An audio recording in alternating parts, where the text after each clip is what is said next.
ఓం నమో వెంకటేశాయ.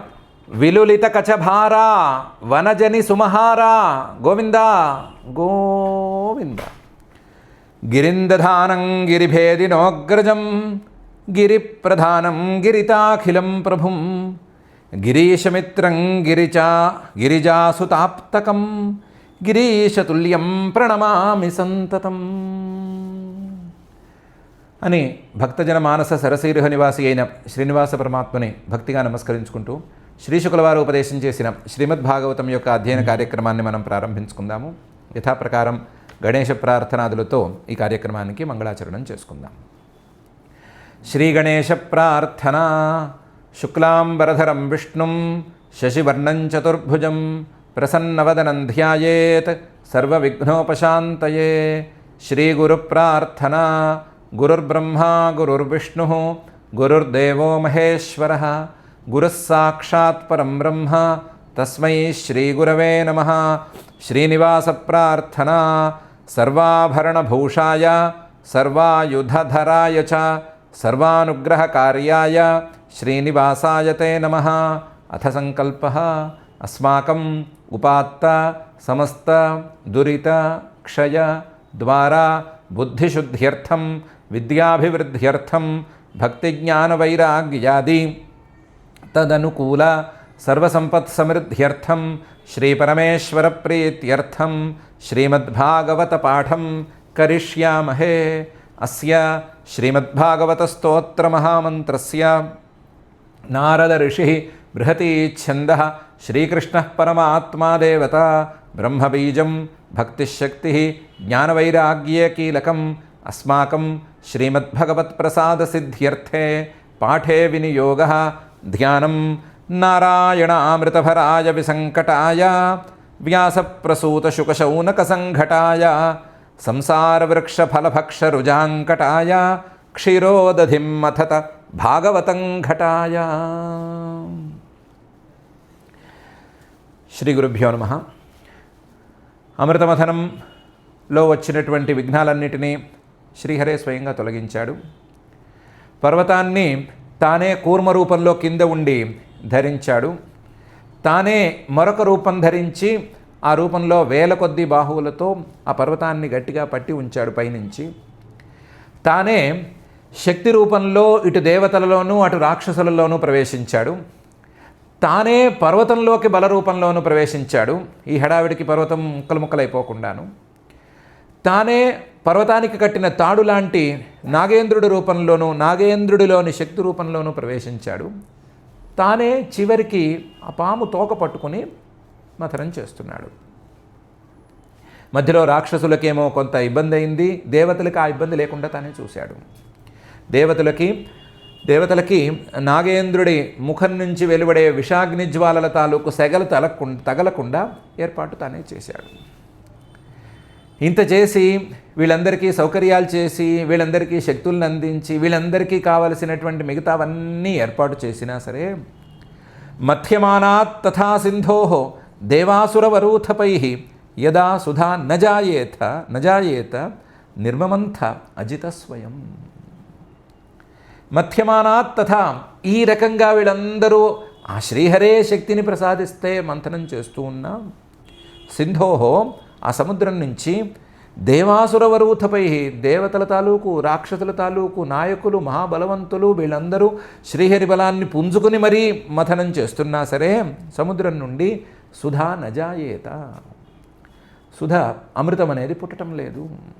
యదా ఈ పరిస్థితి వచ్చేసరికి అజిత ఎవరితోనూ ఓడిపోనటువంటి ప్రయత్నంలో ఏమాత్రం ఓటమి లేనటువంటి ఆ శ్రీహరి స్వయం నిర్మమంత తానే పూనుకుని ఇంతకుముందు ఏదో వాళ్ళందరితో సమానంగా ఊపుతున్నవాడు కాస్త ఇలా కాదు అని తన శక్తిని మొత్తాన్ని వెచ్చించి మథనం చేయడం ప్రారంభించాడు.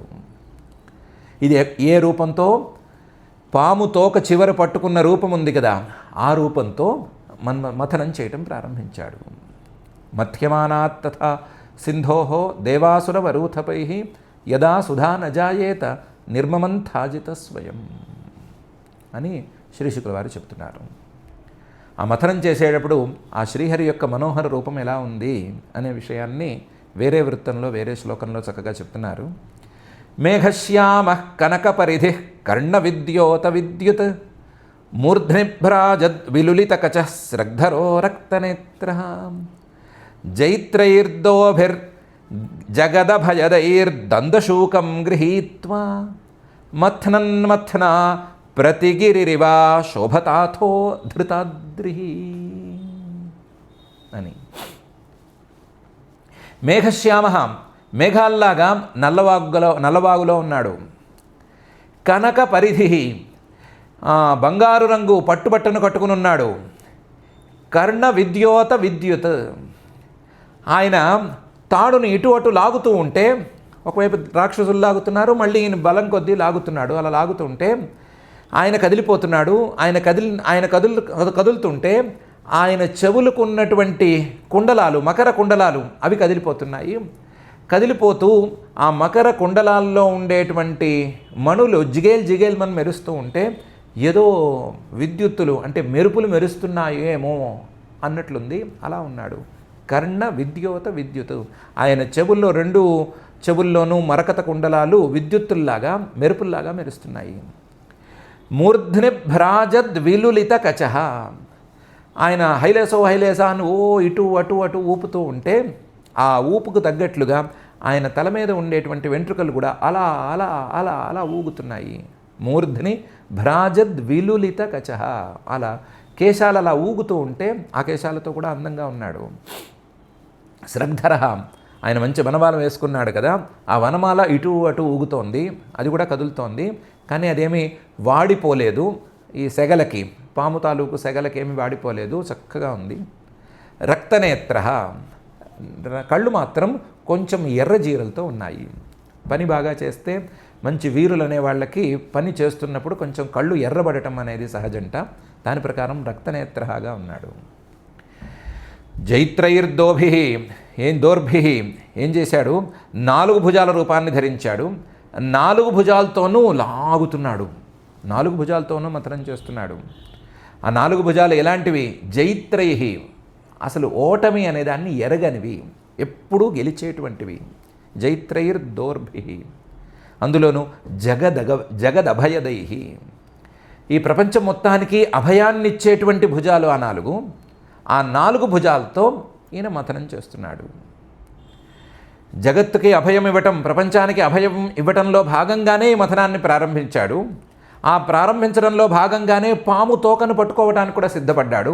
రాక్షసులే అంగీకరించని పాము తోకను పట్టుకున్నాడు ఆయన. దందశూకం గృహీత్వ పాము తోకను పట్టుకుని మంథనం చేస్తున్నాడు. మంథనం చేస్తూ చేస్తూ చేస్తూ శరీరాన్ని కూడా పెంచేస్తున్నాడు. బలం కోసమని శరీరాన్ని పెంచేస్తున్నాడు.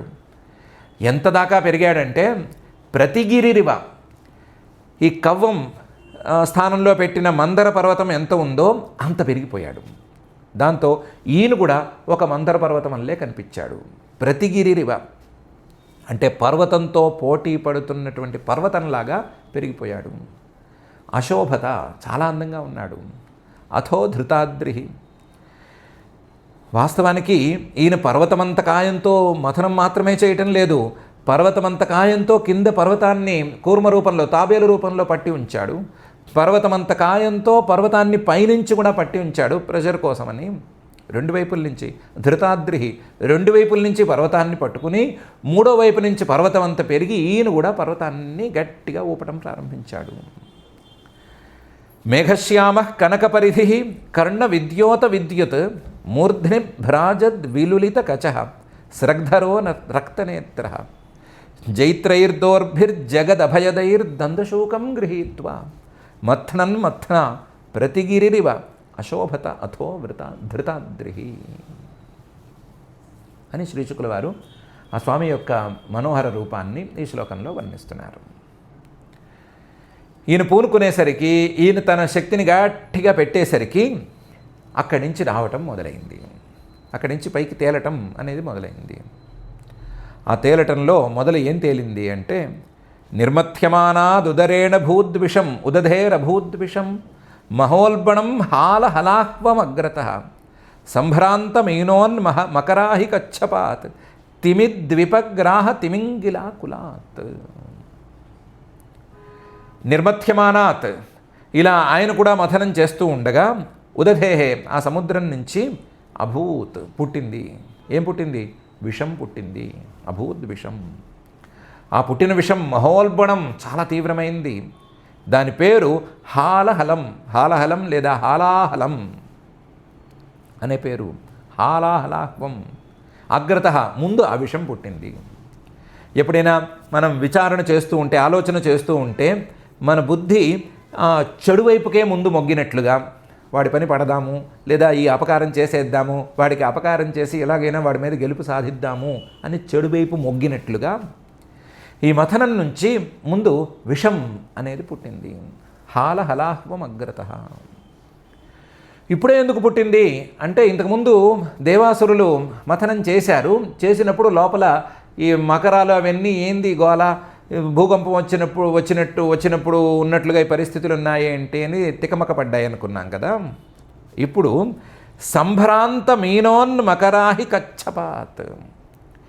ఈ స్వామి పూనుకొని గట్టిగా మథనం చేస్తూ ఉండేసరికి లోపల మీనాలు అంటే చేపలు, ఉన్మకర పైకి ఎగిసిన బాగా గట్టిగా దిట్టంగా ఉండేటువంటి సముద్రం తాలూకు మకరాలు అంటే మొసళ్ళు, అహి సముద్రంలో తిరిగేటువంటి పాములు, కచ్చపాలు, మిగతా తాబేళ్ళు ఇవన్నీ కూడా పూర్తిగా భయపడిపోయినాయి. ఏమైంది, మన పరిస్థితి ఏంటి, ఎప్పటికీ ఆగదేంటిది, ఇంకా పెరుగుతోంది, శక్తి పెరుగుతోంది ఏంటిది అని భయపడిపోయినాయి. ఇవి కాదు, ఇవన్నీ చిన్న చిన్న ప్రాణుల లెక్క. సముద్రంలో ఉండే పెద్ద పెద్ద ప్రాణులు ఉన్నాయి. తిములు అంటే పెద్ద చేపలు, సొర చేపలు లాంటి చేపలు, డాల్ఫిన్స్ లాంటి పెద్ద పెద్ద చేపలు. ద్విప అంటే ఏనుగుల్లాగా ఉండేటువంటి ఇంకా పెద్ద చేపలు. గ్రాహ వాటితో తలతూగేటువంటి పెద్ద పెద్ద మొసళ్ళు. తిమింగిల వీటన్నిటినీ మింగేటువంటి తిమింగిలాలు. ఇవన్నీ కూడా ఆకులాత్ భయపడిపోయినాయి.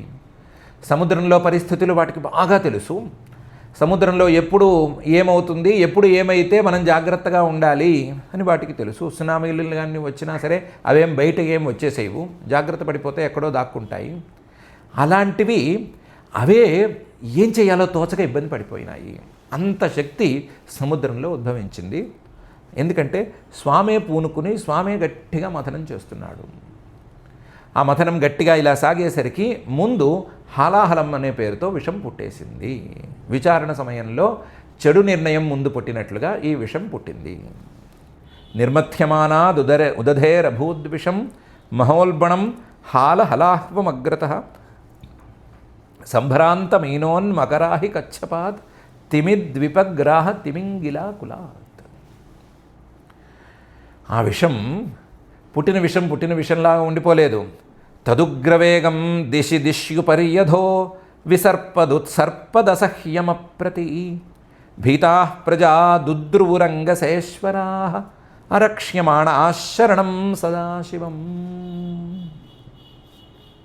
తత్ ఆ పుట్టినటువంటి విషం ఉగ్రవేగం, చాలా తీవ్రమైన వేగంతో నలుదిక్కులకి ప్రయాణం మొదలుపెట్టింది. దిశి చూడబోతే సముద్రం మొత్తం ఏ దిక్కులో చూసినా ఈ విషమే పేరుకొనిపోయింది. దాంతోపాటు ఉపరి అధః, సముద్రం పైన సముద్రం కింద, అంటే సముద్రం నుంచి తన పరిధిని విస్తరించుకుని పైకి కూడా ప్రసరించడం మొదలుపెట్టింది. విసర్పత్, అన్ని చోట్ల తానే ప్రసరిస్తోంది. ఉత్సర్పత్, ఇలా ఎగిసి పడుతోంది, సముద్రపు అలల్లాగా ఎగిసి పడుతోంది. అసహ్యం, ఎవ్వరూ దాన్ని సహించలేకపోతున్నారు. అప్రతిమం, ఇలాంటి విషయాన్ని అక్కడ ఉండేటువంటి వాళ్ళు ఎవ్వరూ ఇంతకుముందు చూసి ఉండలేదు, అలా ఉంది, అప్రతిమం. దాంతో భీతా ప్రజా, అక్కడ పుట్టుక ఉన్న వాళ్ళందరూ కూడా, వాళ్ళు దేవతలు కావచ్చు, రాక్షసులు కావచ్చు, వాళ్ళందరూ కూడా భయపడిపోయారు. భీతా ప్రజా దుద్రువు, దాంతో భయపడిపోయి ఈ పామును అక్కడ పారేసి ఏమైతే ఏదైంది అని అక్కడి నుంచి పారిపోయారు. దుద్రువు అంగా, ఓ పరీక్షిత్తు, నీకు తెలుసు ఆలోచనలు చేసేటప్పుడు చాలామంది భయపడతారు. భయపడిపోయి ఎందుకు ఈ ఆలోచన, ఈ చండాలం వదిలేసుకుని, ఈ పాడు వదిలేసుకుని మనం ఎక్కడికైనా పారిపోదాం అని ఎక్కడికైనా వెళ్ళిపోతారు. అలాగే దేవతలు రాక్షసులు కూడా వదిలేసుకుని పారిపోయారు. అంగ శేశ్వరాహ, దేవతల తాలూకు పాలకులు, రాక్షసుల తాలూకు పాలకులు, మహాబలవంతులు అందరూ పారిపోయారు. పారిపోతే మాత్రం ఈ విషం వదిలిపెట్టిందా వాళ్ళని? అప్పటికే సముద్రం నుంచి తన పరిధిని విస్తరించుకుంది అనుకున్నాం కదా, ఆకాశంలోకి కూడా అది వ్యాపిస్తోంది, పైకి కూడా వెళ్ళిపోతుంది అనుకున్నాం కదా. దాంతో వాళ్ళకి ఎక్కడా రక్షణ అనేది దొరకలేదు. అరక్ష్యమాణాహ, ఎక్కడా రక్షణ దొరకలేదు. ఎటెళ్ళినా ఈ హాలాహలమే ఉంది. ఎటు పారిపోయినా, ఏ దిక్కుకు పారిపోయినా, కిందకి పైకి ఎక్కడికి పోయినా, సముద్రంలోకి సముద్రం బయటికి ఎక్కడికి పోయినా సరే ఈ విషమే వెంటాడుతోంది దేవతల్ని, రాక్షసుల్ని. దాంతో అరక్ష్యమాణాహ, రక్షణ లేక వాళ్ళు సదాశివం, ఎప్పుడూ మంగళస్వరూపంగా ఉండేవాడు, ఎప్పుడూ భక్తజనుల్ని రక్షించడానికి సిద్ధంగా ఉండేవాడు అయిన పరమేశ్వరుణ్ణి శరణం వ్రజుహు, శరణం దుద్రువు, శరణు వేడారు. కైలాసానికి వెళ్ళి పరమేశ్వరుడి కాళ్ళ మీద పడ్డారు. తదుగ్రవేగం దిశి దిశ్యుపర్యధో విసర్పదుత్సర్పదసహ్యమప్రతి భీతా ప్రజా దుద్రువు రంగసేశ్వరా అరక్ష్యమాణా శరణం సదాశివం. అక్కడికి వెళ్ళేసరికి ఈ హాలాహలం తాలూకు ప్రభావం ఏం లేకుండా హాయిగా కూర్చొని ఉన్నాడు ఆయన. విలోక్యతం దేవవరం త్రిలోక్యా భవాయ దేవ్యాభిమతం మునీనాం ఆసీనమద్రావపవర్గహేతో తపోజుషాణం స్తుతిభిః ప్రణేము. అక్కడ పరమేశ్వరుడు వెంటనే దర్శనమిచ్చాడు. ఆయన ఎక్కువసేపు పరీక్షలు పెట్టే అలవాటు ఉన్నవాడు కాడు. విలోక్య, ఆయన్ని చూశారు. దేవవరం, దేవతల్లో కల్లా శ్రేష్ఠుడైన వాడు ఆయన. ఆయన్ని చూశారు. ఆయన భవాన్యా దేవ్యా అభిమతం చరంతం ఆసీనం. ఆయన దేవి అంటే పార్వతీ అమ్మవారు, ఆవిడితో కలిసి అక్కడ అద్రవు హిమాలయంలో కైలాస పర్వతంలో కూర్చునున్నాడు. త్రిలోక్యాహ భవాయ, అక్కడ కూర్చుని ఉన్నాడనే పేరే తప్ప ఎప్పుడు ముల్లోకాలకి మంచి చేయటం కోసమే పూనుకుంటూ ఉంటాడు. ఎప్పుడు ముల్లోకాలకి మంచి జరగాలి, ముల్లోకాలన్నీ సమృద్ధిగా ఉండాలి అని అనుకుంటూ ఉంటాడు. త్రిలోక్యాహ భవాయ దేవ్యాహ అభిమతం, దేవ్యా ఆసీనం, దేవితో పార్వతీదేవితో సహా కూర్చునున్నాడు. పార్వతీదేవితో కలిసి ఉన్నాడు. ఏదో కుటుంబము, ఏదో సంసారము, ఇద్దరు పిల్లలు, ఇలాంటి వ్యవహారం కాదా అయింది. అభిమతం మునీనాం, మునులు, మహామునులు నిరంతరం మనన చేసేటువంటి వాళ్ళు ఎలాగైనా సరే ఈయన తత్వాన్ని మనం అందుకోవాలి అనేటువంటి అభిప్రాయంతో ముందుకు దూసుకెళ్తూ ఉంటారు. అలాంటివాడు, ఆ స్థాయివాడు.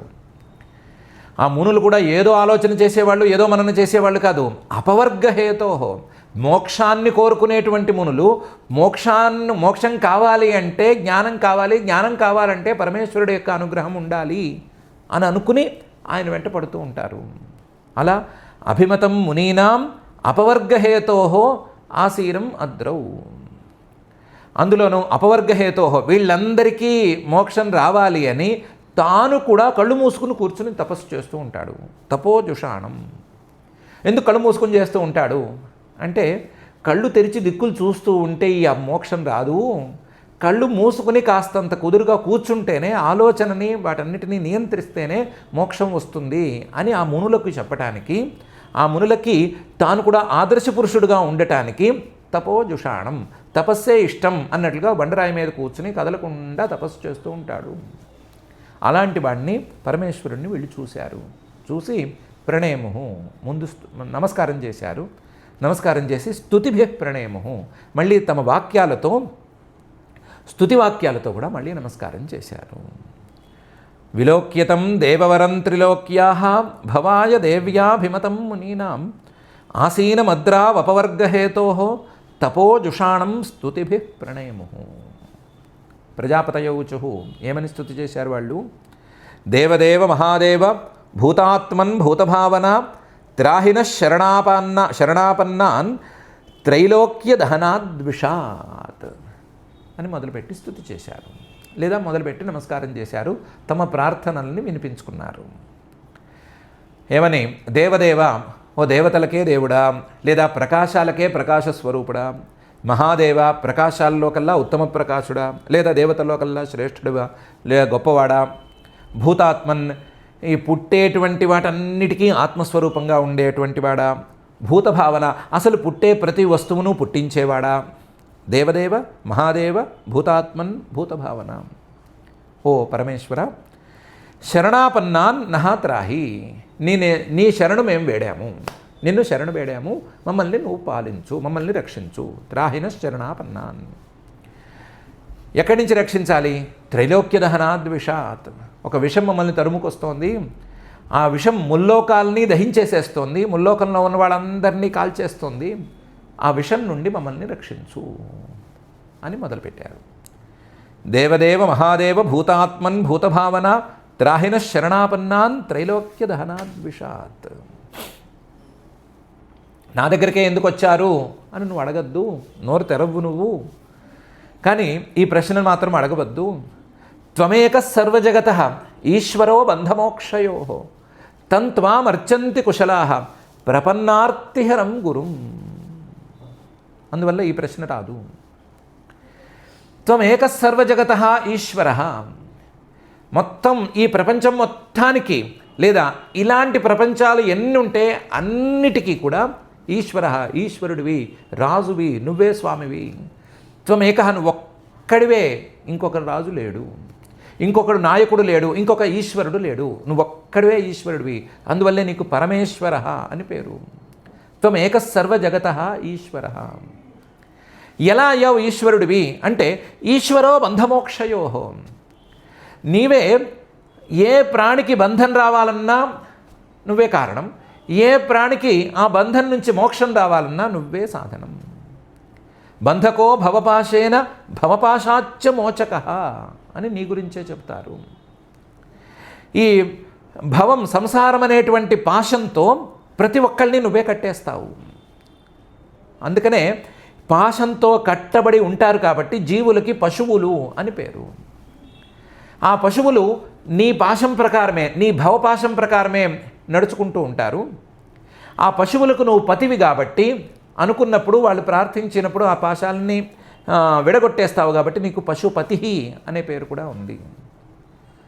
పశు పాశ పతయ అని ఈ మూడు వ్యవస్థల గురించి చెప్పుకుంటారు. ఈ రకంగా బంధమోక్షయో సర్వజగత త్వమేవ ఈశ్వర, నువ్వే కదా. ఈ విషయం తెలియక కొంతమంది శివుడంటే అలాగా, శివుడంటే ఇలాగా అని రకరకాలుగా చర్చించుకుంటూ మేము శివుణ్ణి గౌరవిస్తాం కానీ శివుణ్ణి మేము గొప్పగా అనుకోము అనుకుంటూ అటు ఇటు కాకుండా రకరకాలుగా మాట్లాడుతూ ఉంటారు. గొప్పగా భావిస్తూ తెలివిగా మాట్లాడుతున్నామని అనుకుంటారు. కానీ కుశలాహ, శాస్త్రజ్ఞాన సంపన్నులు, శాస్త్రజ్ఞానం, శాస్త్రం, దాని తాలూకు అర్థం లేదా శాస్త్రానికి మూలమైనటువంటి ఉపనిషత్తులు, దాని తత్వం, వీటిని బాగా అర్థం చేసుకున్నటువంటి నిపుణమైన మతి ఉన్నవాళ్ళు తంత్వామర్చంతి, నిన్ను పూజించుకుంటూ ఉంటారు. మనసులో కానీ శారీరకంగా కానీ నిన్ను పూజించుకుంటూ ఉంటారు. వాళ్ళు ఇలాంటి పిచ్చి మాటలు మాట్లాడరు. తంత్వామర్చంతి కుశలాహ. నిన్ను ఈ శాస్త్రజ్ఞానం ఉన్నవాళ్ళు ఏమని కొలుచుకుంటారు అంటే ప్రపన్నార్తిహర.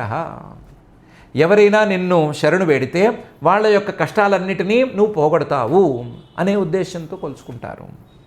ప్రపన్నార్తిహర అని పెద్దగా ఉంది కదా అని అందులో ప్రపన్నార్తి తీసేసి హరహ హరహ హరహ అని పిలుచుకుంటారు. హరహర మహాదేవ అంటూ ఉంటారు. అసలు ప్రపన్నార్తిహర అనుకోవటం ఉత్తమం. ఇంతేకాకుండా ఈశ్వరో బంధమోక్షయో అని చెప్పాం కదా, ఆ మోక్షాన్ని ఇవ్వాలి అంటే నువ్వు ఉపదేశం చేసి తీరాలి కాబట్టి గురు రూపంలో కూడా నిన్నే భావిస్తారు. ప్రపన్నార్తిహరం గురుం.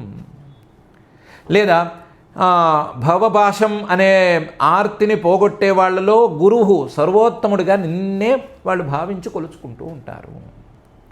తెలియని వాళ్ళు మాట్లాడే మాటలకు విలువ లేదు, తెలిసి తెలియని మాట్లాడే మాటలని అస్సలు వినకూడదు.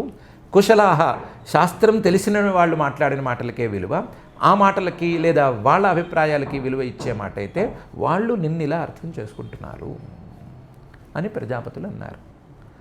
త్వమేక సర్వజగత ఈశ్వరో బంధమోక్షయో తంత్వామర్చంతి కుశలాహ ప్రపన్నార్తిహరం గురుం అని.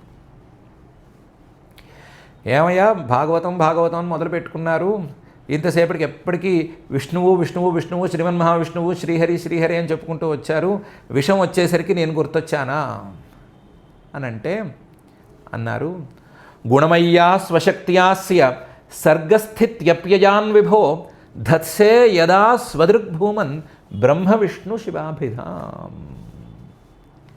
ఈ భాగవతం ఏదో మొదలు పెట్టుకున్నాం కాబట్టి, ఏదో శ్రీకృష్ణుడితో మొదలైంది కాబట్టి శ్రీహరి శ్రీహరి శ్రీహరి అంటున్నాం, కానీ మాకేమీ అలాంటి అభిప్రాయం లేదు. శ్రీహరి వేరు లేదా పరమేశ్వరుడు వేరు, బ్రహ్మ వేరు అనేటువంటి అభిప్రాయం ఏమీ లేదు. మేము పరమాత్మ అనే దృష్టితోనే చూస్తున్నాము, పరమాత్మ బుద్ధితోనే చూస్తున్నాము. తీరు అలా సాగుతోంది, కథా విధానం అలా సాగుతోంది కాబట్టి అలా చెప్తున్నాము. నిజానికి మా మనసులో అలాంటి భావాలేం లేవు. గుణమయ్యా స్వశక్త్యా అస్య సర్గస్థిత్యప్యయాన్ విబోధత్సే. నీవే పరమాత్మవి, మేము పరమాత్మ అనే దృష్టితోనే చూస్తున్నాము. ఆ పరమాత్మవి కాబట్టి నీకు మాయాశక్తి, గుణమయ్యా, గుణాలతో నిండిన సత్వరజస్తమో గుణాల సమాహారమైనటువంటి మాయాశక్తి సహకారిణిగా వస్తోంది. నీ మాయాశక్తితో కలిసి నువ్వు సర్గస్థితి అప్యయాన్, ఈ ప్రపంచం తాలూకు ఉత్పత్తిని, ప్రపంచం తాలూకు స్థితిని, అలాగే ప్రపంచం తాలూకు వినాశాన్ని తయారు చేస్తున్నావు. మూడింటిని చేస్తున్నావు. విభో, రకరకాల రూపాలతో ఈ పనులన్నీ చేస్తున్నావు. వివిధం భవతి ఇది విభు. ఒకే పరమాత్మవి రకరకాలుగా అవుతున్నావు. ఒకే పరమాత్మవి వేరువేరు పనులతో వేరువేరు రూపాలను ధరించావు. వేరువేరు పనుల కోసం వేరువేరు రూపాలను ధరించావు. ఒకే పరమాత్మవి వేరువేరు పనులు చేస్తూ వేరువేరు పేర్లను పెట్టుకున్నావు. వేరువేరు శక్తులను ఆశ్రయంగా ఉంచుకున్నావు. అలా యథాధత్సే, ఇలా వేరువేరు శక్తులను వేరువేరు పనులను చేస్తూ వేరువేరు శక్తులతో వేరువేరు పనులు చేస్తూ ఉంటావు. అప్పుడు భూమన్ వ్యాపించి ఉండే ఓ పరమాత్మ, స్వదృక్ స్వప్రకాశ చైతన్య రూపంలో ఉండేటువంటి ఓ పరమాత్మ, నువ్వే బ్రహ్మ విష్ణు శివాభిధాం ధత్సే. బ్రహ్మ, విష్ణు, శివ అనే పేర్లని పెట్టుకుంటున్నావు. ఎప్పుడైతే సృష్టి కార్యాన్ని చేస్తున్నావో, రజోగుణాన్ని ఆశ్రయించి సృష్టి కార్యాన్ని చేస్తున్నావో అప్పుడు బ్రహ్మ అని పేరు పెట్టుకుంటున్నావు. ఎప్పుడైతే పాలనం అనేటువంటి పనిని సత్వగుణాన్ని ఆశ్రయించి చేస్తున్నావో అప్పుడు విష్ణు అనే పేరు పెట్టుకుంటున్నావు. నీవే మళ్ళీ సంహారకారంలో శివ అనే పేరును పెట్టుకుంటున్నావు. పేర్లు మారుతున్నాయి, శక్తులు మారుతున్నాయి, పనులు మారుతున్నాయి. మారని నీ యొక్క వ్యాపకమైన రూపం, మారని నీ స్వప్రకాశ చైతన్య రూపం అలాగే ఉంది. ఏమాత్రం తేడా లేదు. మాకు కూడా ఇదే అభిప్రాయం ఉంది. మా అభిప్రాయంలో మార్పు లేదు. భాగవతాధ్యయనం చేసిన వాళ్ళం మేము ఎవరము కూడా ఇలాంటి పిచ్చి అభిప్రాయాలను కలిగి ఉండము. పరమేశ్వరుడు వేరు, శ్రీహరి వేరు, శ్రీహరిని మేము పొగుడుతాము, పరమేశ్వరుని పొగడము, ఇలాంటి అభిప్రాయాలు మాకు పొరపాటును కూడా లేవు అని చెప్పేశారు. గుణమయ్యా స్వశక్త్యాస్య సర్గస్థిత్యప్యయాన్ విభో ధత్సే యదా స్వదృగ్భూమన్ బ్రహ్మ విష్ణు శివాభిధాం. అందువల్ల త్వం బ్రహ్మ పరమం గుహ్యం సదసద్భావభావన నానాశక్తిభిరాభాత త్వమాత్మా జగదీశ్వర అనే మాట ఉందయ్యా. ఆ మాటే మా మనసుల్లో ఉంది. త్వం బ్రహ్మ, నీవే పరంబ్రహ్మవి. త్వం బ్రహ్మ పరమం, నువ్వే పరబ్రహ్మవి. గుహ్యం, ప్రతి ప్రాణి తాలూకు హృదయ గుహలో దాగి ఉన్న రహస్యంగా ఉండేటువంటి అంతర్యామివి నువ్వే. గుహ్యం.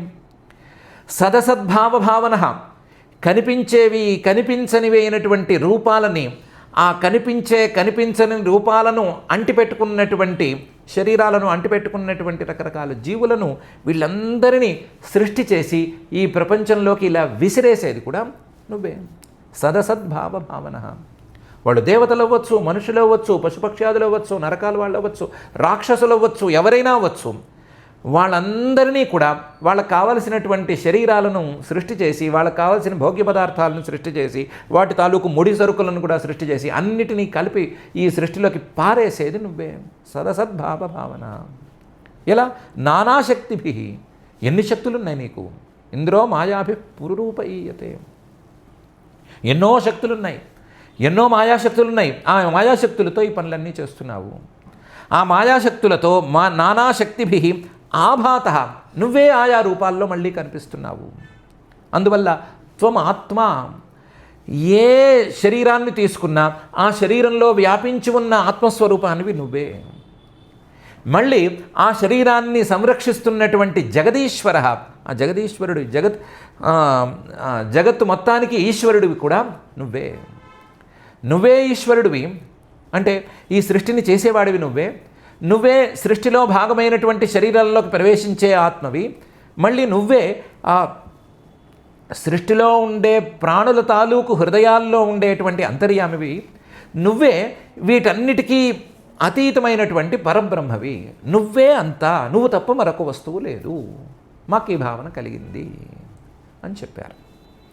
త్వం బ్రహ్మ పరమం గుహ్యం సదసద్భావ భావన నానాశక్తిభిరాభాత త్వమాత్మా జగదీశ్వర.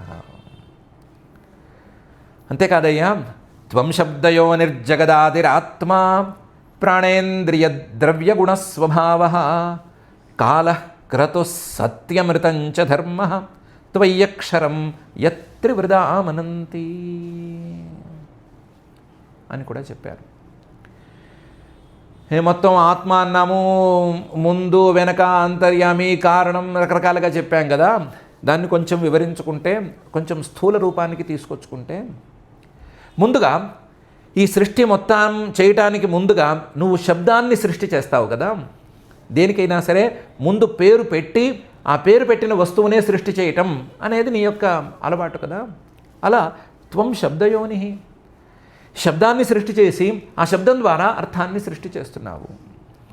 ఏ శబ్దాన్ని సృష్టి చేస్తున్నావు? ఒక్కొక్క దానికి పేరు పెట్టడం అంటే పేరు పెట్టినట్టుగా పెట్టకుండా ఈ శబ్దాల యొక్క సమాహారం, శబ్దాల యొక్క మూలస్వరూపమైనటువంటి వేదాలని ఉపదేశం చేస్తున్నావు. వేదాలను నీ నిశ్వాస రూపంగా బయటికి పంపిస్తున్నావు. అలా పంపించడం ద్వారా శబ్దయోని, వేదానికే మూలంగా నువ్వు నిలబడుతున్నావు. వేదాల ద్వారా వచ్చే జ్ఞానం సర్వ విషయకంగా అన్నిటినీ తెలిపేదిగా ఉంది కాబట్టి ఆ వేదాలనే ఉపదేశం చేసినటువంటి నీ సర్వజ్ఞత్వానికి అంతు అనేది లేకుండా ఉంది. ఈ రకంగా శబ్దయోనిగా ముందు సర్వజ్ఞుడుగా నువ్వు కనిపిస్తున్నావు. సర్వజ్ఞుడు అయినటువంటి నీవు శబ్దాలను, నామాలను, పేర్లను ముందు వేద రూపంలో సృష్టి చేసి పెడుతున్నావు. తర్వాత జగదాదిహి, ఆ శబ్దం తర్వాత రావలసినటువంటి మహత్తత్వాన్ని నువ్వే కలిగిస్తున్నావు. తర్వాత ఆత్మ, అహంకారాన్ని కలిగిస్తున్నావు. తర్వాత ప్రాణాలు, ఇంద్రియాలు, ద్రవ్యాలు, గుణాలు, ఆయా వస్తువుల యొక్క స్వభావాలు, వీటన్నిటినీ సృష్టి చేస్తున్నావు. ప్రాణ, ఇంద్రియ, ద్రవ్య, గుణ, స్వభావ. నువ్వు సృష్టి చేస్తున్నావు అని అనటం సరి అయిన వాక్యం కాదు. నీవే ఆ రూపంలో బయటకు వస్తున్నావు అనే మాట సరి అయిన మాట. అందువల్ల జగదాదిహి, జగత్తుకు మూలమైనటువంటి మహత్తత్వం నీ యొక్క రూపం. అలాగే ఆత్మ, అహంకారం నీ యొక్క రూపం. ప్రాణాలు, ఇంద్రియాలు, ద్రవ్యాలు, గుణాలు, స్వభావాలు అన్నీ కూడా నీ యొక్క రూపాలు అని చెప్పటమే సబబు. ఈ రకంగా చూసుకుంటున్నప్పుడు ఈ జగత్తు మొత్తానికి నిర్ణయం చేసే, ఎప్పుడు పుట్టాలి నిర్ణయం చేసేటువంటి కాలం నువ్వే. కాల, ఈ జగత్తుని పుట్టించడానికి నిర్ణయించే కాలాన్ని కూడా ప్రేరేపించేటువంటి సంకల్పం అది కూడా నువ్వే. క్రతుః, వీటన్నిటికీ మూలభూతమైనటువంటి ఈ జగత్తే జీవుల తాలూకు పుణ్యాపుణ్య ఫలాలను అనుభవించటానికి తయారైందైతే ఆ పుణ్యాపుణ్య ఫలాలు అనేటువంటి సత్యం, ఋతంచ ధర్మ. సత్యం చేస్తే ఫలితం తప్పనిసరి, ఋతం చేస్తే ఫలితం తప్పించుకోవటం అనేది ఎవ్వడి వల్ల కాదు అనే తీరులో ఉండేటువంటి ధర్మం, అలాగే దానికి విరుద్ధంగా నడుచుకునేటువంటి అధర్మం, ఈ రెండు కూడా నువ్వే. అధర్మం నువ్వు అని మా నోటితో మేము చెప్పము. ధర్మాన్నివి నువ్వు, మంచివి నువ్వు అని చెప్తాము. కానీ అన్ని రూపాల్లో నువ్వు ఉన్నావు అనే మాటను తప్పించుకోలేము. త్వయి అక్షరం యత్ త్రివృత్ ఆమనంతి. వీటన్నిటికీ మూలభూతమైనటువంటి త్రిగుణాత్మకమైన మూల ప్రకృతి అక్షరం. ఎన్ని పాడైపోతున్నా సరే పాడవకుండా ఉండే, కేవలం తత్వజ్ఞానంతో మాత్రమే నశించిపోయేటువంటి మూల ప్రకృతి ఉంది కదా మాయ, అది అక్షరం. త్రివృత్ త్వయి, నిన్ను ఆశ్రయించుకునే కదయ్యా ఉంది. నిన్ను ఆశ్రయించుకునే ఆ త్రివృత్, మూడు గుణాలతో పెనవేసుకుని పోయి ఉన్నటువంటి అక్షరం, వినాశం లేనటువంటి, మామూలు కారణాలతో వినాశం లేనటువంటి మాయ నిన్నే కదా ఆశ్రయించుకుని ఉంది. త్వయి అక్షరం యత్ త్రివృత్. ఈ మాట ఆమనంతి. మాయాంతు ప్రకృతిం విద్యాత్ మాయినంతు మహేశ్వరం అని శ్వేతాశ్వతంలో వాక్యం ఉంది. ఈ రకంగా నువ్వు మాయకే ఆశ్రయంగా ఉన్నావు, మాయ ద్వారా పుట్టినటువంటి వస్తువుల యొక్క రూపంలో ఉన్నావు, అన్నీ నువ్వే అయి ఉన్నావు అని వీళ్ళు ప్రజాపతులు అన్నారు. త్వం శబ్దయోనిర్జగదాదిరాత్మ ప్రాణేంద్రియ ద్రవ్య గుణస్వభావ కాల క్రతు సత్యమృతంచ ధర్మ త్వయి అక్షరం యత్ త్రివృదామనంతి అనే ఈ శ్లోకంలో త్వయ్యక్షరం యత్ త్రివృదామనంతి అనే 4వ భాగాన్ని ఇంకో రకంగా కూడా చెప్పుకోవచ్చు. అక్షరం అంటే వర్ణం, ఓంకారం అనేటువంటి ప్రణవాన్ని తీసుకోవచ్చు. త్రివృత్ 3 వర్ణాలతో కూడి ఉంది. ఆ ఉ మా అనే 3 వర్ణాలతో కూడి ఉంది త్రివృత్. ఆ త్రివృత్ త్వయ్యేవ నీకే వాచకంగా ఉంది, నిన్నే ఆశ్రయించుకుని ఉంది. తస్య వాచక ప్రణవ అని యోగ సూత్రం ప్రకారం నిన్నే వాచ్యంగా ఆశ్రయించుకుని ఉంది అని ఆమనంతి పతంజలి మహర్షి గారు మొదలైనటువంటి పెద్దవాళ్ళు చెప్తున్నారు అని కూడా వ్యాఖ్యానం చేసుకోవచ్చు. ఒక తీరులో పోతున్నప్పుడు సృష్టి అనేటువంటి తీరులో పోతున్నప్పుడు మాయా అనేది సరి అయిన తీరు. దాన్ని విడదీసి చూసుకున్నప్పుడు ఈ అర్థం కూడా కుదురుతుంది. ఆ అర్థంలో 2 అర్థాల్లోనూ ప్రజాపతులు ఈ మాట అన్నారు. ఇది శుద్ధ స్వరూపం నుంచి జగదాది రూపానికి తీసుకొచ్చినటువంటి పరిస్థితి అయితే, అక్కడి నుంచి నీ సగుణ రూపాన్ని ఎంతైనా చెప్పుకోవచ్చు. ఎలా చెప్పుకోవచ్చు? అగ్నిర్ముఖం తేఖిల దేవతాత్మా క్షితిర్విధుర్లోకభవాంఘ్రిపంకజం క్షితిం విదుర్లోకభవాంఘ్రిపంకజం కాలంగతిం తేఖిల దేవతాత్మనః దిశశ్చ కర్ణౌ రసనం జలేశం అనే తీరులో ప్రారంభించి తెలుసుకోవచ్చు. అఖిల దేవతాత్మ, దేవతలందరి యొక్క సమాహార స్వరూపంగా ఉండేటువంటి అగ్ని తే ముఖం నీకు ముఖస్థానంలో ఉన్నాడు. అగ్ని సర్వాదేవతా అని వేదవాక్యం. ఆ వేదవాక్యం ప్రకారం దేవతలందరినీ గనక సమాహారంగా చూస్తే అది అగ్ని అవుతుంది. అలాంటి అగ్ని నీకు ముఖస్థానంలో ఉన్నాడు. అగ్నిర్ముఖం తేఖిల దేవతాత్మ. ఇది పైదైతే కింద ఉండేటువంటి పాదాలు క్షితిం విదుహు, భూమిని నీ పాదాలుగా తెలుసుకుంటున్నారు, భూమిని నీ పాదాలుగా చెప్తారు. ఎలాంటి పాదాలు? లోకభవాంఘ్రి పంకజం, పద్మాల్లాంటి అందమైన పాదాలు. అలాగే లోకాలకి ఆశ్రయించిన వారికి భవం సమృద్ధిని ఇచ్చేటువంటి అంఘ్రి పంకజం, పద్మాల్లాంటి అందమైన పాదాలు. అవేంటిది? లేదా ఒక పాదం అని పెట్టుకుంటే నీ పాదంగా క్షితి అంటే భూమిని చెప్తారు. క్షితిం విదుహు లోక భవాంఘ్రి పంకజం. పరమేశ్వరుడు యొక్క రూపాల్లో ఏకపాద రూపం అనే రూపం కూడా ఒకటి ఉంది. ఒకటే కాలు ఉంటుంది. ఆ ఏకపాద రూపాన్ని కనుక దృష్టిలో పెట్టుకుంటే ఒకటే పాదం, ఆ పాదం భూమి అని చెప్తారు. కాలం గతింతే, నీ యొక్క గమనం నడక అనేది ఉంది కదా, అదేంటి అంటే కాలం విదుహు, కాలం అంటారు.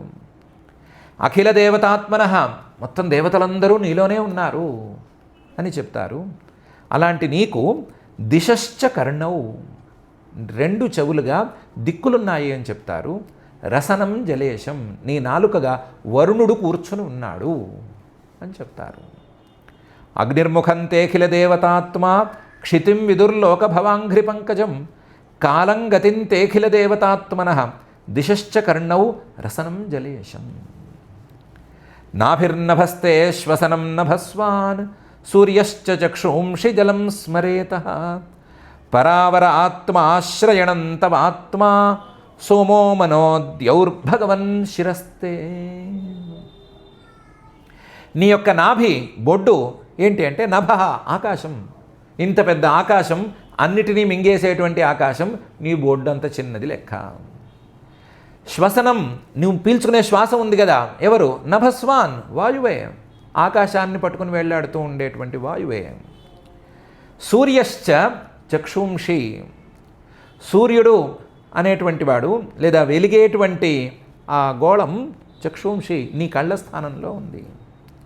జలం స్మరేతః, మొత్తం ఈ సృష్టిలో ఉండేటువంటి నీరంతా కూడా నీ రేతస్సు అనే స్థానంలో ఉంది. పరావరాత్మాశ్రయణం తవాత్మ, నువ్వు విరాట్ పురుష రూపంలో ఉన్నావు కాబట్టి, ఇప్పుడు నీ యొక్క విరాట్ పురుష రూపాన్నే మేము వేరే మాటలతో చెప్తున్నాం కాబట్టి, పరావరాహ ఆత్మానః అంటే పరాహ కొంచెం పై స్థాయిలో ఉండేటువంటి జీవులు, అవరాహ అంటే కింద స్థాయిలో ఉండే జీవులు. జీవుల్లో ఈ తేడా లేకపోయినా వాళ్ళు అంటిపెట్టుకున్న శరీరాలకి ఈ తేడా ఉంటుంది కాబట్టి ఉన్నత స్థాయి శరీరాలను అంటిపెట్టుకున్న జీవులు, తక్కువ స్థాయి శరీరాలను అంటిపెట్టుకున్నటువంటి జీవులు, వీళ్ళందరికీ ఆశ్రయంగా ఉండేటువంటి అహంకారం తవైవ, నీదే. అహంకారాలు, ఈ జీవుల తాలూకు అహంకారాలన్నిటినీ సమగ్రంగా తీసుకుంటే, సమష్టి రూపంగా తీసుకుంటే అది నీకు అహంకార స్థానంలో ఉంటుంది. పరావరాత్మాశ్రయణం తవాత్మ. సోమో మనః, నీ మనస్సు స్థానంలో మనస్సుకు అధిదేవత అయినటువంటి చంద్రుడే ఉన్నాడు, సోముడే ఉన్నాడు. ద్యౌహు, ఆకాశం లేదా అంతరిక్షం, శిరస్తే, నీకు శిరస్సు అనే స్థానంలో ఉంది. ద్యౌహు శిరహాతే. భగవన్ సర్వాత్మకుడు అయినటువంటి, సర్వసమర్థుడు అయినటువంటి, సర్వైశ్వర్య సంపన్నుడైనటువంటి ఓ పరమేశ్వర, నీకు ఈ స్థానాల్లో ఇవన్నీ అమరి ఉన్నాయి. నాభిర్నభస్తే శ్వసనం నభస్వాన్, సూర్యశ్చ చక్షుంషి జలం స్మరేతః. పరావరాత్మాశ్రయణం తవాత్మ, సోమో మనోద్యౌర్భగవన్ శిరస్తే. కుక్షిః సముద్రా గిరయోస్థి సంఘాః, రోమాణి సర్వౌషధివిరుధస్తే. ఛందాంసి సాక్షాత్ తవ సప్తధాతవః, త్రయీమయాత్మన్ హృదయం సర్వధర్మః. కుక్షిః సముద్రాః, నీ ఉదరస్థానంలో సముద్రాలన్నీ ఉన్నాయి. గిరయః అస్థి సంఘాః, ఈ భూమిని గట్టిగా ఉండి పట్టి ఉంచేటువంటి పర్వతాలు ఉన్నాయి కదా, ఆ పర్వతాలన్నీ కూడా నీకు ఎముకల స్థానంలో ఉన్నాయి. గిరయః అస్థి సంఘాః. రోమాణి సర్వౌషధి వీరుధస్తే, ఈ భూమి మీద మొలిచేటువంటి గడ్డి గాదం నుంచి పెద్ద పెద్ద మహావృక్షాలు, వీటన్నిటినీ కలుపుకుంటే ఎప్పటికప్పుడు మొలిచి కింద పడిపోయేవి, మొలిచిన దగ్గర నుంచి పెరిగి చాలా కాలం పాటు ఉండేవి అన్నిటినీ ఒకే ఘటన కడితే సర్వ ఔషధి వీరుధ, ఇవన్నీ కూడా రోమాణి, నీకు రోమాల్లాగా ఉన్నాయి. రోమాణి సర్వౌషధి వీరుధస్తే. నీకు శరీరంలో ఉండేటువంటి సప్తధాతువులు అవి ఛందాంసి సాక్షాత్, వేదాలే. నువ్వు త్రయీమయ, వేదాలనే నీ యొక్క రూపంగా చేసుకున్నవాడివి. అలాంటి త్రయీమయాత్మన్, త్రయీమయమైన వేదమయమైన స్వరూపం కలిగినటువంటి ఓ పరమేశ్వర, నీకు సప్తధాతువులు ఈ వేదాలు మాత్రమే. ఛందాంసి సాక్షాత్ తవ సప్తధాతవః త్రయీమయాత్మన్. నీ హృదయం సర్వధర్మస్వరూపం, హృదయం సర్వధర్మ అని ప్రజాపతులు అన్నారు. కుక్షిః సముద్రా గిరయోస్థి సంఘాః, రోమాణి సర్వౌషధి వీరుధస్తే. ఛందాంసి సాక్షాత్ తవ సప్తధాతవః త్రయీమయాత్మన్ హృదయం సర్వధర్మ అని. ముఖాని పంచోపనిషదస్తవేష, యైస్త్రింశదష్టోత్తరమంత్రవర్గః. యత్తచ్చివాఖ్యం పరమార్థతత్వం, దేవస్వయం జ్యోతిరవస్థితిస్తే అని కూడా పైన చెప్పారు. నీకు పంచముఖ అని పేరుంది, 5 ముఖాలతో ఉంటావు అని నీకు పేరుంది. నీ యొక్క 5 ముఖాలు ఏమిటి అంటే 5 మంత్రాలు. ముఖాని పంచ ఉపనిషద, 5 మంత్రాలు ఉన్నాయి. సద్యోజాత మంత్రము, ఈశాన మంత్రము, వామదేవ మంత్రము, అఘోర మంత్రము అనేటువంటి పేర్లతో 5 మంత్రాలు ఉన్నాయి. ఆ 5 మంత్రాలు ఉపనిషత్తులు లాంటివి. ఉపనిషత్తులు ప్రతిపాదన చేసేటువంటి శుద్ధమైన ఆత్మతత్వాన్ని ప్రతిపాదన చేస్తాయి అవి. ఆ పంచోపనిషద, పంచరహస్య మంత్రాలు. ఈశా, ఓ ఈశ్వర, నీకు 5 ముఖాలు. ముఖాని పంచ ఉపనిషద తవ ఈశా. ఆ పంచమంత్రాలని, 5 మంత్రాలని ముక్కలు చేస్తే యైస్త్రింశదష్టోత్తర మంత్రవర్గ, 30 మీద 8 అంటే 38 మంత్రాలు తయారవుతాయి. ఆ మంత్రాలను విడదీసేటువంటి విధానాలు ఇవన్నీ కూడా చాలా విస్తృతంగా ఆగమాల్లో ఉన్నాయి. ఈశానస్య కళాః పంచ చతస్రః పురుషస్య హి, అష్టౌ ప్రోక్త అఘోరస్య వామస్యాథ త్రయోదశ, సద్యోజాత కళా అష్టౌ అష్టాత్రింశత్ కళా గతాః అనేటువంటి శ్లోకంలో అవన్నీ ఉన్నాయి. ఈశాన మంత్రాన్ని 5గా విభాగం చేసి, తత్పురుష మంత్రాన్ని 4 ముక్కలు చేసి, అఘోర మంత్రాన్నేమో 8 ముక్కలు చేసి, వామదేవ మంత్రాన్ని 13 ముక్కలు చేసి, సద్యోజాత మంత్రాన్ని 8 ముక్కలు చేస్తే, మొత్తం 5 మంత్రాలని ఇన్ని ముక్కలు చేస్తే మొత్తం 38 మంత్రభాగాలు అవుతాయి. ఆ 38 మంత్రభాగాలకి మంత్ర కళలు లేదా కళలు ఈ పంచముఖాల తాలూకు కళలు అని పేరుంది. ఆ పేరుతో ఉండేటువంటి ఈ కళల తాలూకు మూలమైనటువంటి పంచ మంత్రాలు ఇవి నీ పంచముఖాలు. అయితే నీ యొక్క సగుణ రూపాన్ని విరాట్ పురుష రూపంతోనో ఈ పంచముఖ రూపంతోనో ఇలాగే చూసుకోలేము. నీ యొక్క అసలు నిర్గుణ స్వరూపాన్ని కనిపెట్టవలసిందే. అది యత్తచ్చివాఖ్యం పరమార్థతత్వం. ఎప్పుడూ శాంతం శివం అద్వైతం చతుర్థం మన్యంతే అనే తీరులో ఎప్పుడూ మంగళమయంగా ఉండేటువంటి అసలు సిసలు పరమార్థతత్వమే నీ యొక్క రూపం. యత్తత్ శివాఖ్యం పరమార్థతత్వం. దేవా, ఓ ప్రకాశవస్వరూపుడా, స్వయం జ్యోతి స్వప్రకాశ చైతన్య రూపమే నీ యొక్క అసలు రూపం. అవస్థితి ఈ పదార్థాలతో వేటితోనూ సంబంధం లేకుండా శాంతంగా, శాంతం శివం అని చెప్పుకున్న తీరులో శాంతంగా ఉపశాంత రూపంలో, ఉపశమ రూపంలో ఉండేటువంటిదే నీ అసలు స్వరూపం అని ప్రజాపతులు అన్నారు. ముఖాని పంచోపనిషదస్తవేశ యత్తచ్చివాఖ్యం పరమార్థతత్వం ముఖాని పంచోపనిషదస్తవేశ యైస్త్రింశదష్టోత్తర మంత్రవర్గ యత్తచ్చివాఖ్యం పరమార్థతత్వం దేవ స్వయం జ్యోతిరవస్థితిస్తే అనే ఈ శ్లోకంలో అన్నారు. ఛాయాత్వధర్మోర్మిషు యైర్విసర్గ నేత్రత్రయం సత్వరజస్తమాంసి సాంఖ్యాత్మన శాస్త్రకృతస్తవేక్ష ఛందోమయో దేవ ఋషిః పురాణః అని. అధర్మ, ఇందాక ధర్మంతో సహా అధర్మాన్ని కూడా కలుపుకున్నాం. కానీ అధర్మాన్ని ఛాయా, నీ నీడగా చెప్పుకోవాలి. ఛాయాతు అధర్మ. అందులో ఛాయాతు అధర్మోర్మిషు యైహి విసర్గ. నీ ఛాయగా అధర్మాన్ని ఇందాక ధర్మంలో కలుపుకున్నాం కాబట్టి కొంచెం పెంచి చెప్పుకోవాలి. అధర్మం అనేటువంటి అలల్లో లేదా అధర్మం తాలూకు అలల్లో పుట్టినటువంటి దంభ, లోభం లాంటి దుర్గుణాలను చెప్పుకోవాలి. యైహి విసర్గ. ఈ దంభము, లోభము లాంటి అధర్మ ప్రభావాల ద్వారానే విసర్గ, ఈ సృష్టి అనేది ఏర్పడుతోంది. ప్రధానంగాను ధర్మంతోనే ఏర్పడుతోంది అనుకోండి, కానీ అధర్మంతో ప్రధానంగా ఏర్పడుతోంది. ఛాయాత్వధర్మోర్మిషు యైర్విసర్గ. ఇది కాక నేత్రత్రయం సత్వరజస్తమాంసి. నీ 3 కళ్ళు, ఇందాక సూర్యుడని చెప్పుకున్నాము, కానీ 3 కళ్ళు త్రినేత్రుడు అని నీకు పేరు కదా. సత్వరజస్తమాంసి నేత్రత్రయం.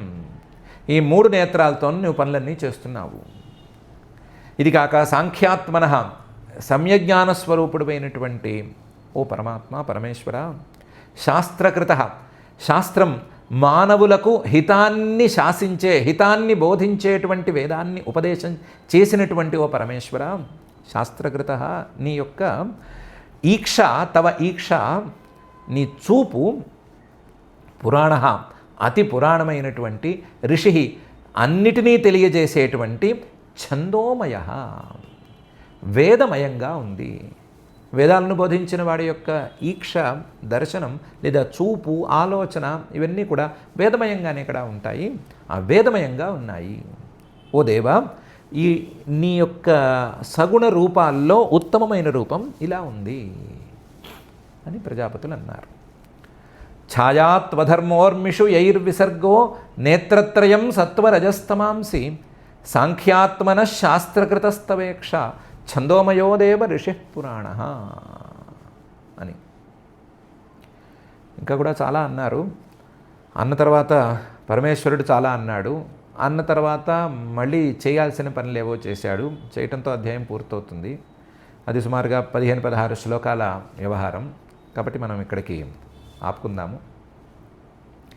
ఆపుకునేటప్పుడు బ్రహ్మ, విష్ణువు, శివుడు అనేవి పేర్లు మాత్రమే. ఆ పేర్లు ఆయా క్రియల ద్వారా వచ్చినవి మాత్రమే. ఆయా క్రియలు పరమేశ్వరాశ్రితమైనటువంటి మాయాశక్తుల ద్వారా వచ్చినవి మాత్రమే. పరమేశ్వరుడు లేదా పరమాత్మ అనేవాడు వీటన్నిటికీ అతీతమైనటువంటి వాడు.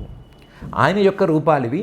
తర్వాత పెరిగే రూపాలు, చివరికి మనతో సహా అందరము ఆ పరమాత్మ యొక్క రూపాలు అనే భావనని ఈ సందర్భంగా కూడా మరొకసారి మనం అందుకుందాము. భేద దృష్టి లేకుండా ఉండాలి అనేటువంటి మన సంకల్పానికి మనం పునరంకితం అవ్వటానికి ఈ పరమేశ్వర స్థుతిని మనం సాధనంగా వాడుకుంటూ ఈ పరమేశ్వర స్థుతిలో ఉండేటువంటి అంశాలను కాస్తంత మనసులోకి ఎక్కించుకుంటూ పరమాత్మతత్వాన్ని అర్థం చేసుకోవడానికి ప్రయత్నం చేసుకుంటూ మన అధ్యయన కార్యక్రమాన్ని మనం సాగించుకుందాము. మన మనసుల్లో ఏ రకమైనటువంటి భేదబుద్ధి రానివ్వకుండా చూడమని, మన మనసుల్లో తత్వం అర్థమయ్యేందుకు కావలసిన పరిస్థితుల్ని జమ చేయమని ఆ భక్తజన మానస సరసీరుహ నివాసి అయిన శ్రీనివాస పరమాత్మని భక్తిగా ప్రార్థించుకుందాము. ఆ ప్రార్థనతో ఈ రోజుకి పారాయణ కార్యక్రమం చేసుకుందాం.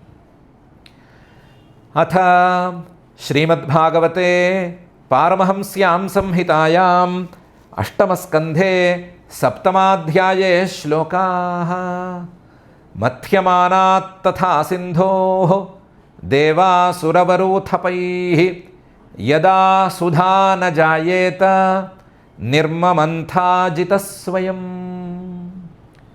మేఘశ్యామః కనకపరిధిః కర్ణవిద్యోతవిద్యుత్ మూర్ధ్నిభ్రాజద్విలులితకచః స్రగ్ధరో రక్తనేత్రః జైత్రైర్దోర్భిర్జగదభయदैः దందశూకం గృహీత్వా మథ్నన్మథ్నా ప్రతిగిరిరివా శోభతాథో ధృతాద్రిః నిర్మథ్యమానాదుదధేరభూద్విషం మహోల్బణం హాలహలాహ్వమగ్రతః సంభ్రాంతమీనోన్మకరాహి కచ్చపాత్ తిమిద్విపగ్రాహ తిమింగిలాకులాత్ తదుగ్రవేగం దిశి దిశ్యుపర్యధో విసర్పదుత్సర్పదసహ్యమప్రతి భీతాః ప్రజా దుద్రువురంగసేశ్వరాః అరక్ష్యమాణాః శరణం సదాశివం విలోక్యతం దేవవరం త్రిలోక్యాః భవాయ దేవ్యాభిమతం మునీనాం ఆసీనమద్రావపవర్గహేతోః తపోజుషాణం స్తుతిభిః ప్రణేముః ప్రజాపతయ ఊచుః దేవదేవ మహాదేవ భూతాత్మన్ భూతభావన త్రాహి నః శరణాపన్నాన్ త్రైలోక్యదహనాద్విషాత్ త్వమేకः సర్వజగతః ఈశ్వరో బంధమోక్షయోః తంత్వామర్చంతి కుశలాః ప్రపన్నార్తిహరం గురుం గుణమయ్యాస్వశక్త్యాస్య సర్గస్థిత్యప్యయాన్ విభో ధత్సే యదా స్వదృగ్భూమన్ బ్రహ్మ విష్ణు శివాభిధాం త్వం బ్రహ్మ పరమం గుహ్యం సదసద్భావభావనః నానాశక్తిభిరాభాతః త్వమాత్మా జగదీశ్వరః త్వం శబ్దయో నిర్జగదాదిరాత్మా ప్రాణేంద్రియద్రవ్యగుణస్వభావః కాలః క్రతుః సత్యమృతం చ ధర్మః త్వయ్యక్షరం యత్త్రివృదామనంతి అగ్నిర్ముఖం తేఖిలదేవతాత్మా క్షితిం విదుర్లోకభవాంఘ్రిపంకజం కాలం గతిం తేఖిలదేవతాత్మనః దిశశ్చ కర్ణౌరసనం జలేశం నాభిర్నభస్తే శ్వసనం నభస్వాన్ సూర్యశ్చ చక్షూంషి జలం స్మరేతః పరావరాత్మాశ్రయణం తవాత్మా సోమో మనోద్యౌర్భగవన్ శిరస్తే కుక్షిః సముద్రా గిరయోస్థి సంఘాః రోమాణి సర్వౌషధివిరుధస్తే ఛందాంసి సాక్షాత్ తవ సప్తధాతవః త్రయీమయాత్మన్ హృదయం సర్వధర్మ. ముఖాని పంచోపనిషదస్తవేష యైస్త్రింశదష్టోత్తరమంత్రమర్గః యత్తచ్చివాఖ్యం పరమార్థతత్వం దేవస్వయం జ్యోతిరవస్థితిస్తే. ఛాయాత్వధర్మోర్మిషు యైర్విసర్గః నేత్రత్రయం సత్వరజస్తమాంసి. సాంఖ్యాత్మనః శాస్త్రకృతస్తవేక్ష ఛందోమయో దేవఋషిః పురాణః. ఇతి శ్రీమద్భాగవతే పారమహంస్యాం సంహితాయాం అష్టమస్కంధే సప్తమాధ్యాయే శ్లోకాః. అథ క్షమా ప్రార్థనా. యదక్షరపదభ్రష్టం మాత్రాహీనం తు యద్భవేత్ తత్సర్వం క్షమ్యతాం దేవ నారాయణ నమోऽస్తు తే. అథ భగవత్సమర్పణం కాయేన వాచా మనసేంద్రియైర్వా బుద్ధ్యాత్మనా వా ప్రకృతే స్వభావాత్ కరోమి యద్యత్ సకలం పరస్మై నారాయణాయేతి సమర్పయామి. అథ లోకక్షేమ ప్రార్థనా. సర్వే భవంతు సుఖినః సర్వే సంతు నిరామయాః సర్వే భద్రాణి పశ్యంతు మా కశ్చిద్ దుఃఖభాగ్ భవేత్. అథ మంగళం శ్రియః కాంతాయ కళ్యాణ నిధయే నిధయేర్థినాం శ్రీవేంకటనివాసాయ శ్రీనివాసాయ మంగళం.